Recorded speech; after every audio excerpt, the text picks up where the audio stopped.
Backbone के रूप में है। ना शंकर के प्रैक्टिकल पार्ट, ना शिव ने प्रैक्टिकल पार्ट। बैकबोन के रूप में आदि स्वंत, वो तो जब सदा ही इस धरा पे है तो सदा ही पार्ट भी आने की शूटिंग भी तो करेगा यहाँ पे। लेकिन प्रैक्टिकल नहीं कहेंगे, इसलिए शंकर को प्रैक्टिकल कहा ही नहीं। हाँ, शंकर का तो प्रैक्टिकल, वो तो यहाँ तक क्या इसमें बोला जाए, अगर शंकर कोई हो तो फिर उसकी वंशावली भी ऐसी हो विनाशकारी, ऐसी वंशा थोड़ी रचने के लिए आते हैं। तो शिव बाबा को इनको बैकबोन के रूप में कह सकते हैं, क्योंकि शंकर भी निराकारी स्टेज में चला जाता है, तो जैसे शिव बाबा का पार्ट वैसे ही शंकर का पार्ट। इसलिए प्रैक्टिकल जो है ब्रह्मा और विष्णु को होता है प्रैक्टिकल।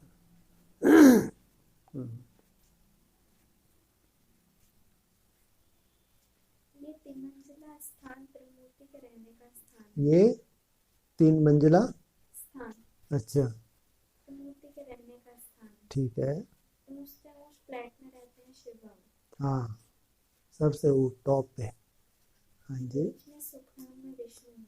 ठीक है। स्थूल वतन में ग्राउंड फ्लोर। स्थूल वतन है ग्राउंड फ्लोर, ठीक है।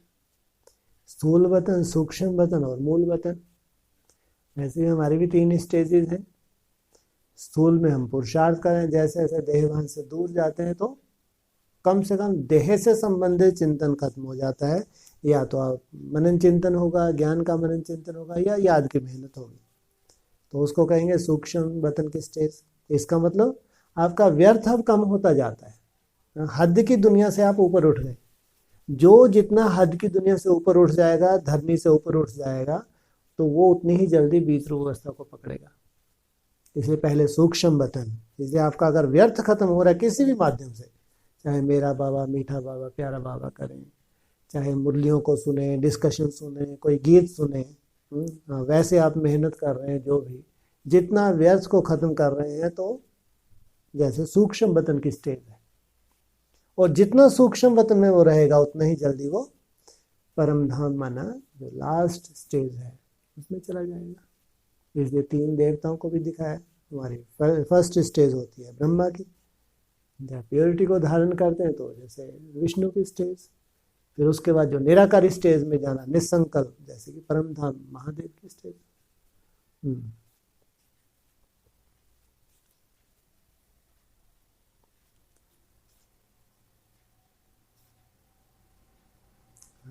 यदि कृष्ण ने गीता सुनाई तो गीता जयंती तो कृष्ण के बहुत वर्षों के बाद होनी चाहिए।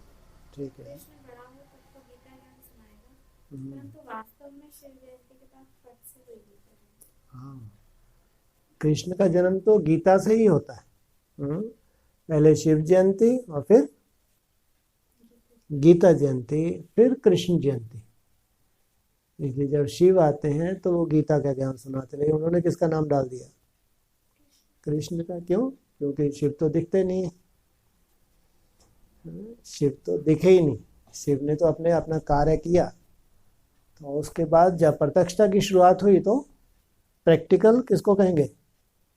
प्रैक्टिकल कहें कृष्ण को। शिव जयंती के बाद गीता जयंती, और गीता के द्वारा कृष्ण का जन्म। अब इसको किसी भी एंगल से ले लो, 3-4 तरह के एंगल है आपके पास। वो सन्यासियों का धर्मशास्त्र, वेदांत, यहाँ उसको नहीं, वेदांत को साइड में रख दो, बाकी गीता को उठाओ। शिव जयंती के बाद जब तक गीता जयंती ना हो, कृष्ण की जयंती हो ही ना सके, हो ही नहीं सकती। कितना भी उल्टा लटक ले तब भी नहीं हो सकती। हाँ जी, इनसे मिलो, क्या करें? हाँ, तो 10 बार थोड़ी बोलेंगे। तो लो, पहले कहाँ से हो गई? पहले शिव जयंती, फिर गीता जयंती, फिर कृष्ण जयंती। बिना गीता के कृष्ण जयंती हो ही नहीं सकती। पहले शिव आए, शिव आके गीता का ज्ञान दे, तब जाके कृष्ण का जन्म हो। अब ऐसे दूसरा शुरू हो गया फिर प्रश्न, कुरे दो ना, वो क्या पूछे? हाँ, तो क्योंकि कृष्ण बच्चे का जन्म होता है गीता से, हाँ जी, कैसे होता है? कैसे होता है? मतलब शिवा का आता है कि पहले गीता को रचेंगे। ठीक है, कैसे रचेंगे? कैसे रचेंगे? हाँ, ज्ञान से रचेंगे, माना गीता का ज्ञान दिया, गीता की समझ दी। जब गीता की समझ आ गई, गीता का जन्म हो गया, फिर वो गीता माई बाप। गीता है क्या? सबकी माई बाप बताया है, क्योंकि शिव की रचना है। तो गीता जयंती जब उसका जन्म हो जाए, जब उसकी संपन्नता आ जाए, तो कहो राजधानी स्थापन हुई, अब राजा चाहिए।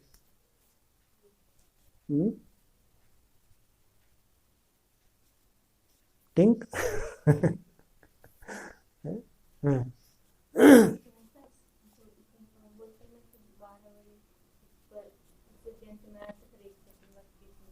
हाँ जी, बिल्कुल।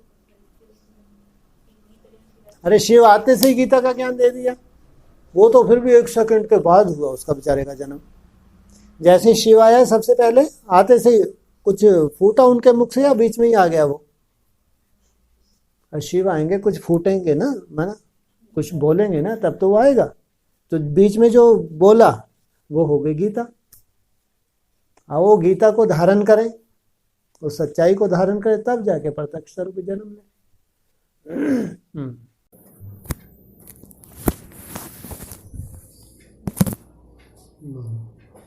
जब बोला ना कि मतलब गीता माता की संपन्नता हो, फिर मतलब राजा ही बनने थे, तो उसके बाद बोलेंगे कृष्ण जयंती। बिल्कुल बिल्कुल। जब का गीता की संपन्नता नहीं है, राजधानी को कैसे कहेंगे स्थापन हो गया? इसलिए पहले शिव जयंती, फिर गीता जयंती, लास्ट में उसके बाद कहेंगे कृष्ण जयंती, फिर राम जयंती। मुरली में ही आया ये राम सीता जयंती, ऐसा ही बोला बाबा ने।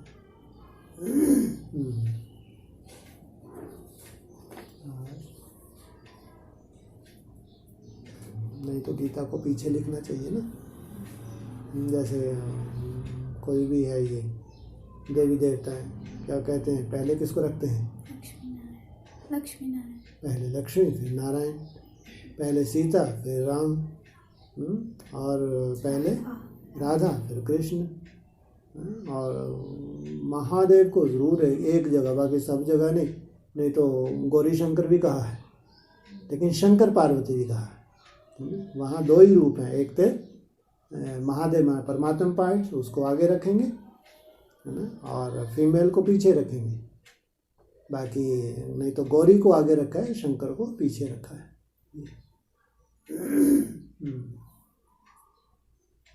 और बाबा ने कहा अभी ये बच्ची चाहे कि इनकी अवस्था क्या है तो झट बता देगी, बाबा से पूछकर आएगी, बताएगी। अभी इतना % कम है। संपूर्ण ब्रह्मा, अव्यक्त ब्रह्मा और व्यक्त ब्रह्मा में इतना फर्क है। इनकी आत्मा में फर्क है, आत्मा को ही देखेंगे। इसका मतलब ये आदि में ऐसा चला है। संदेशी जाते थे ट्रांस में, तो वहाँ से पूरा मैसेज भी ले आते थे, बता सकती थी अभी तक पुरुषार्थ अनुसार क्या स्टेज है। फिर ब्रह्मा के 3 स्वरूप बता दिए, एक संपूर्ण ब्रह्मा, दूसरा अव्यक्त ब्रह्मा, तीसरा व्यक्त ब्रह्मा।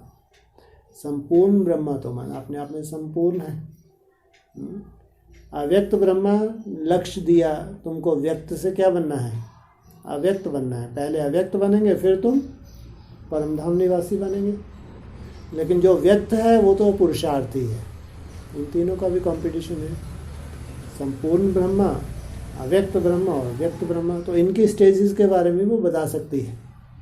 संदेशी अगर ट्रांस में जाएगी तो बाबा से पूछेगी, तो इनके बारे में भी बता सकती है। और तुम जो पुरुषार्थ कर रहे हो तुम्हारा इसका मतलब ऐसे आदि में जब समाचार आते थे तो अंत में क्या होगा? ऐसे थर्मामीटर तुम्हारे मुंह पे लगाएंगे तो बता देंगे कौन सी स्टेज पर हो। नहीं, ऐसा ज्ञान का थर्मामीटर तो होगा नहीं होगा, खुद ही अपना चेक कर लेना। ऐसा कोई ना कोई तो ज्ञान की परिभाषा निकलेगी। धीरे धीरे जैसे भी ज्ञान रिफाइन होता जाता है नई दुनिया में, इतना रिफाइन हो जाएगा तुम अपनी खुद ही स्टेज निकाल सकोगी कि वर्तमान समय में कहाँ पे हूँ।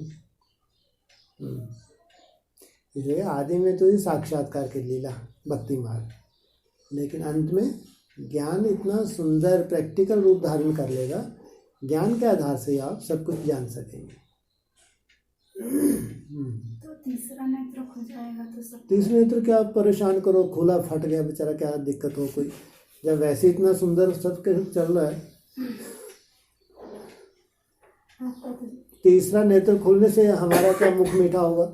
नहीं तो वो तो सबको जान लेते हैं। उसको जानो, वो अपना मुख मीठा, हमारा मुख मीठा होगा क्या? हमारा मुख का तब मीठा होगा हमको ऐसी परिभाषा मिले, हम वो ज्ञान की परिभाषा जान जाएं, हम वो थर्मामीटर लगा के दें कि हम अपना जान सके ऊपर से नीचे तक। कोई तीसरा नेत्र खुल रहा है उससे हमारा मुख थोड़ी मीठा हो रहा है।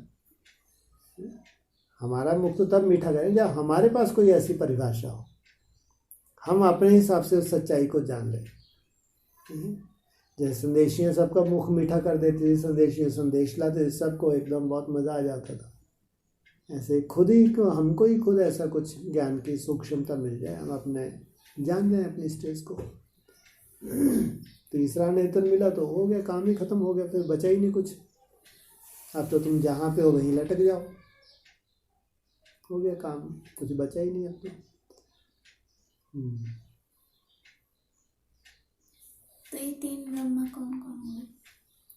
चार ब्रह्मा कहाँ से, तीन ही तो हैं। जिस तन का आधार है उसका नाम ब्रह्मा रखना पड़े तो कौन कौन से? एक है संपूर्ण ब्रह्मा, एक है अव्यक्त ब्रह्मा, एक है व्यक्त ब्रह्मा। संपूर्ण सबसे आगे, अव्यक्त उसके पीछे, व्यक्त सबसे पीछे, त्रिमूर्ति हो गई। इसलिए ये भी तो बोला है, ऐसा कोई विष्णु जैसा कोई होता है क्या चार चार भुजा वाला? बिल्कुल नहीं, होता ही नहीं कोई ऐसा। वो तो ब्रह्मा ही है, संपन्न स्वरूप ब्रह्मा का, उसको विष्णु रूप कह लो आप, या संपन्न ब्रह्मा कह लो। अव्यक्त रूप है, कम से कम फरिश्ता है ये, उसको संपूर्ण ब्रह्मा भी कह सकते हैं, फरिश्ता स्वरूप। फिर व्यक्त माना जो पुरुषार्थी है।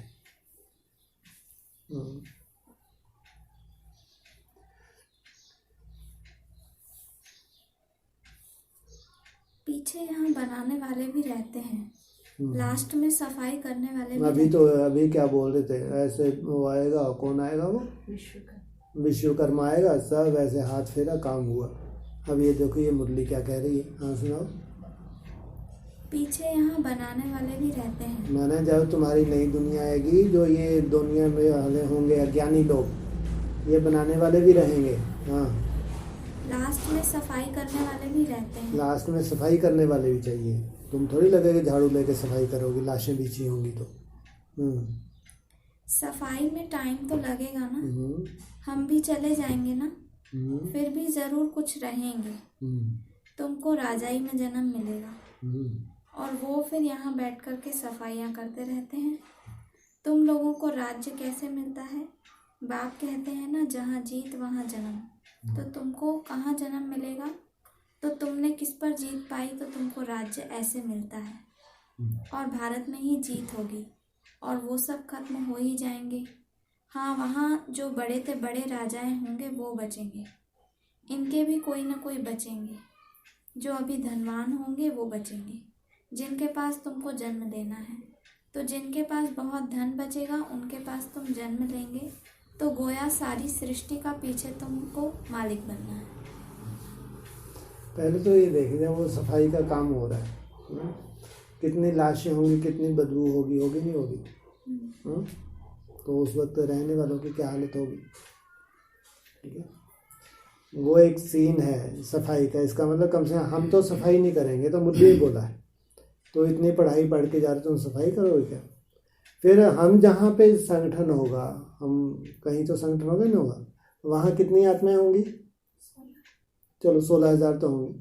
वहाँ धोबी घाट खोला जा सकता नहीं, खोला जा सकता किसके आप ड्यूटी लगा दे, चलो तुम धोबी घाट पे काम करो, क्योंकि उस परिवार में दूसरा कोई आएगा नहीं, आएगा कोई नहीं आ सकता, आ ही नहीं सकता। ऐसा नहीं कि सदाकाल के धोबी घाट है, खाना बना, सबकी अपनी ड्यूटी है, सफाई पाएगी, तो वो एक अपना ही संसार हो गया, उसमें बेहद में लागू हो गया। और फिर ये ज्ञान की परिभाषा, जैसा जो त्याग कर रहा है वैसा फिर जन्म जन्मांतर कर पा रहा है। यहाँ जो बेहद के जिन्होंने शरीर छोड़ा वो अच्छे धनवान राजाओं के यहाँ जन्म ले रहे हैं, ये बेहद के जन्म हो गए। जैसे ये जो रत्न है ये भी तो राजा महाराजा हैं। तो जो उनसे कनेक्टेड जो भी आत्माएं 11-11 की आत्माएं हैं, तो वो भी कितने धनवान, जो उनके पास ज्ञान धन होगा वो उनके पास भी। तो यहाँ ये बेहद में लागू होंगे। हद में अगर लागू हो तो वो तो समझ में आता है। इसकी भी 2-3 परिभाषा है। एक तो ये समझ है कि 50-60 गांव होंगे, तुम पूरे विश्व के मालिक बनते हो। इसका मतलब ये कचरे की दुनिया एकदम अलग होनी चाहिए। नहीं तुम वहाँ बैठे हो, बदबू आ रही है, हवा उधर की चल गई तो आफत है।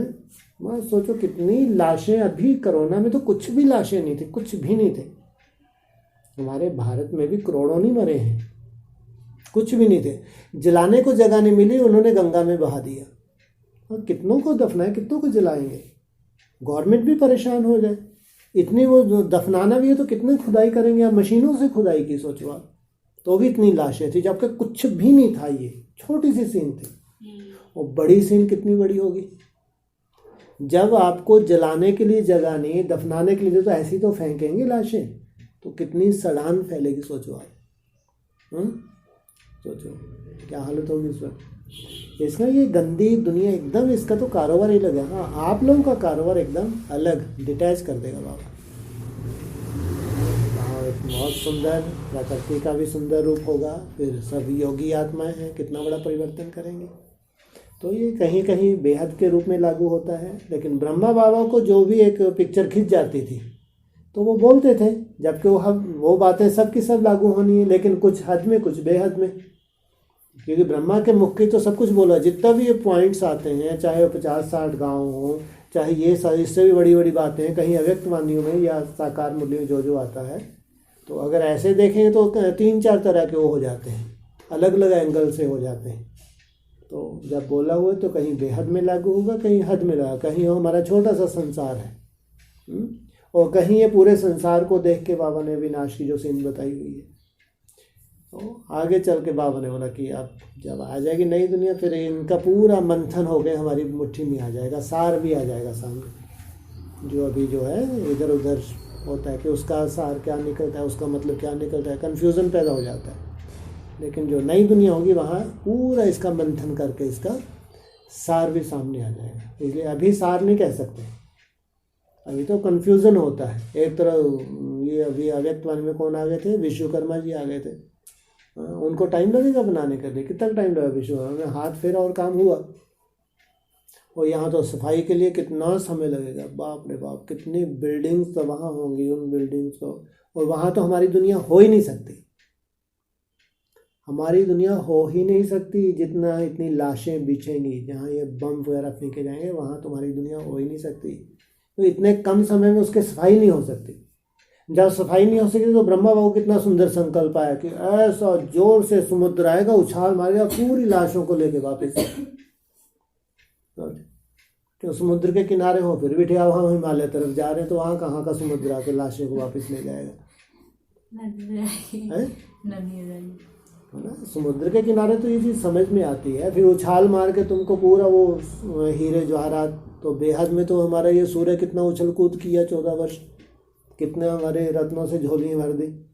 तो ब्रह्मा बाबा ने भले हद में वो ले लिया, लेकिन बेहद में वो पूरा वो सीन हमारी आंखों के सामने ही हुई। जो ज्ञान सूर्य है, कितने उछाल मारे, हमारे ज्ञान रत्नों में झोली भरी नहीं भरी। तो बाबा ने हद में ले लिया, ब्रह्मा बाबा ने। लेकिन वो हर बात, जो सुप्रीम सोल है, उसने हर बात को कि ब्रह्मा के मुख से अगर कुछ निकले हो पत्थर की लकीर, तो यहाँ बेहद में लागू हो गया।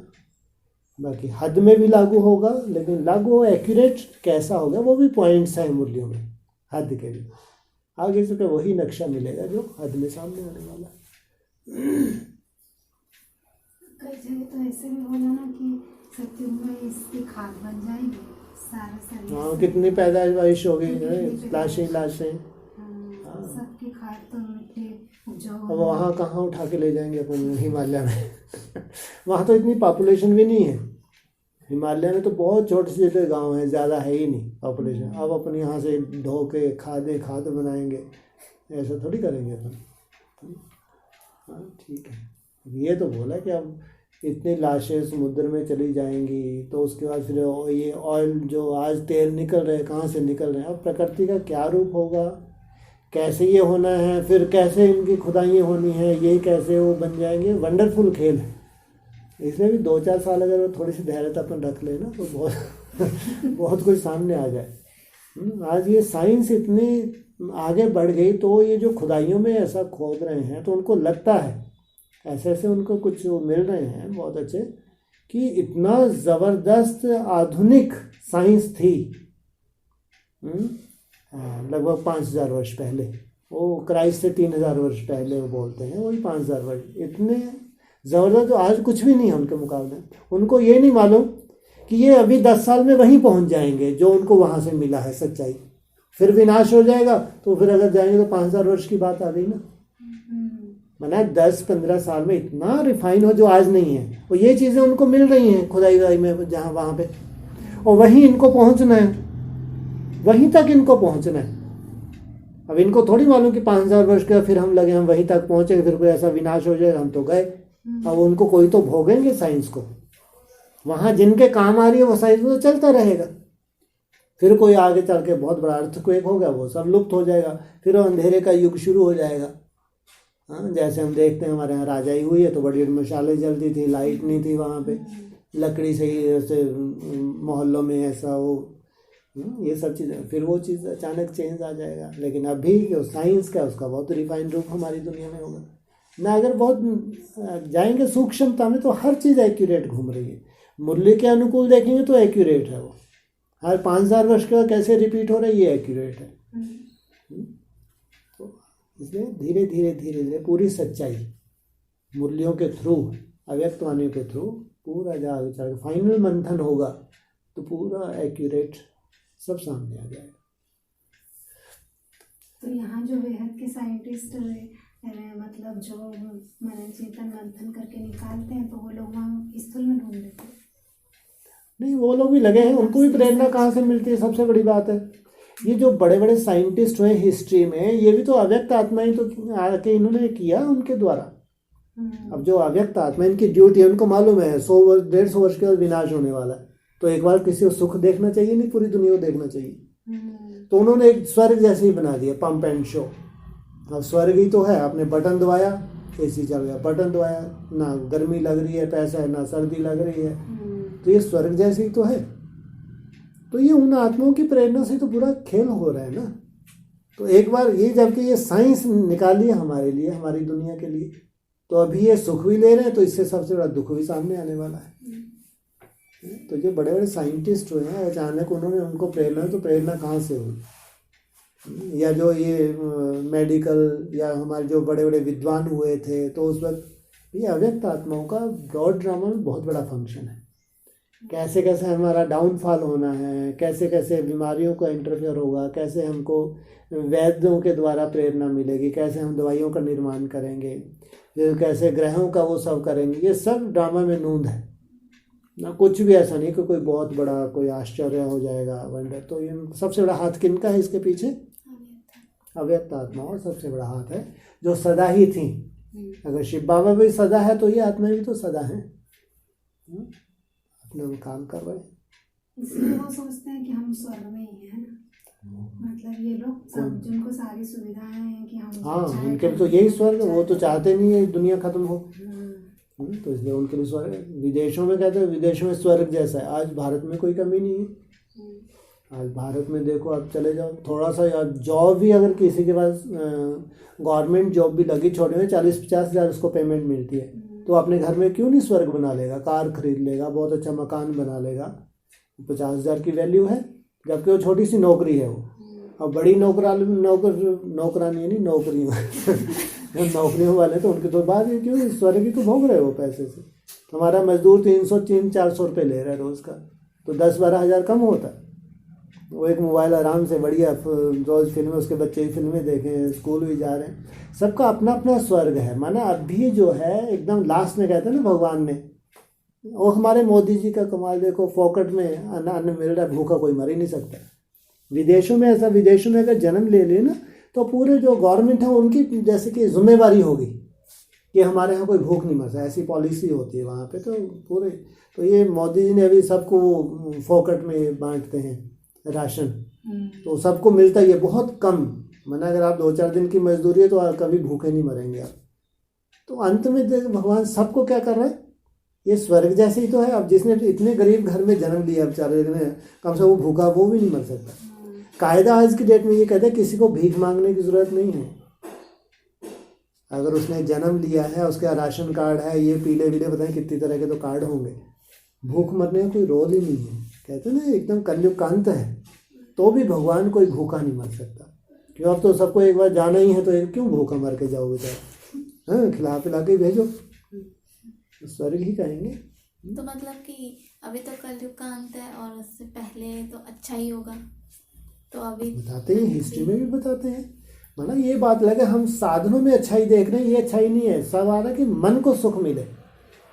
कई बार अपन डिस्कस भी करते हैं, मान लो मैंने को 20-25 लाख की कार ले ली, कार का दरवाज़ा खोला मेरे यहाँ लग गया, अल्लाह बैठ जा तो सुख ले ले। काहे का सुख है, सुख तो आप पीछे चले जाओ। तो जब इतने साधन नहीं थे तो उनका मन कितना अपने अपने सेटिस्फेक्शन होगी उसको, है तो मन की सेटिस्फेक्शन। तो आप चले जाओ पिछला, जब बहुत ज़्यादा आधुनिकता नहीं थी तो बेचारे एक टाइम पे उनका बहुत बढ़िया सोना था। वो आप उस दुनिया में जाके देखो, अपने आप को उस दुनिया में रखो, उस एटमॉस्फेयर में रखो, वहाँ आपका जन्म हुआ है तो आप उसका आनंद ले पाएंगे। हाँ, इससे तुलना करेंगे आपको लगे क्या दुनिया थी, वो कितने बेकार ये है दुनिया। उस वक्त ये चीज़ें ही नहीं थी। तो आप जिस माहौल में जब जन्म लेंगे ना, वही माहौल होगा, उसी में आपको सुख और दुख मिलना है। उस दृष्टि से देखें तो बहुत अच्छा समय, जितना पीछे जाएंगे उतना ही अच्छा समय था। इसलिए अगर भगवान कहता है जन्म जन्मांतर का सुख, उस हिसाब से हम जन्म लेते हैं। उसी जो हमारे लिए वायुमंडल होता है, जैसे आने वाली दुनिया का जो वहाँ बच्चे जन्म लेंगे उनके लिए कोई बात नहीं, लेकिन हम लोग जो मेहनत करके वहाँ जा रहे हैं तो ऐसे ही है। कुल मिला के हमारे लिए तो बहुत सुंदर था, बहुत सुंदर है और बहुत सुंदर रहेगा। ये है देवताओं की परिभाषा। उनसे नहीं देखा जाता भगवान से, यार मेरे बच्चे दुखी हो जाएं बस समझो अब पूरे संसार का कल्याण हो गया। केवल अपने बच्चों के लिए, दुनिया भी अपने बच्चों के लिए मरती है, भगवान भी अपने बच्चों के लिए मर रहे, तो क्या बड़ी बात। मेरे बच्चों का दुख मैं नहीं देख सकता। पूरी दुनिया में ऑपरेशन करना पड़े तो कोई दिक्कत नहीं, लेकिन मेरे बच्चों को दुख ना हो, ये हालत है भगवान की। बोलते हैं तुम्हारे लिए आना पड़ता है, बोला तो है बुद्धि में, तुम्हारे लिए आना पड़ता है, तो कहाँ के नष्ट मोहक हो इनको। ठीक है, और कुछ वैसा वो लोग जैसे स्वर्ग समझते हैं, और जो स्वर्ग वास्तविक स्वर्ग होगा वो तो वहाँ पे सारी प्रकृति के द्वारा सब कुछ, वहाँ तो ये लोग जा भी नहीं सकते कोई, और इनको मालूम भी होगा, इसलिए तो बोला आसुरी संप्रदाय तो क्या आसुरी संकल्प भी नहीं जा सकते। और इन सबको मालूम है, कोई इसको पैराडाइज बोलेगा, कोई जन्नत बोलेगा, कोई स्वर्ग बोलेगा, सब अपने अपने हिसाब से उसको नाम देंगे, लेकिन कोई जा नहीं सकता। उनकी पावर, उनका वायुमंडल, वाइब्रेशन, वहाँ जो सुख शांति है सबको मालूम होगी। यही तो भगवान का चमत्कार है। वो दुनिया भी रहनी चाहिए, तब तो भगवान का वो पूरी दुनिया खत्म होगी, तुम स्वर्ग में गए किसने देखा, जंगल में मोर नाचा किसने देखा। वो दुनिया भी रहनी चाहिए, हाहाकार वो भी चलती रहे दुनिया, और तुम्हारा भी धीरे धीरे वृद्धि को करती रहे। इसको अविनाशी होगी दुनिया, वो विनाशी है, वो तो धीरे धीरे खत्म हो जाएगी। और ये तो अविनाशी दुनिया है योग बल की, ये तो धीरे धीरे नई सृष्टि की शुरुआत होगी।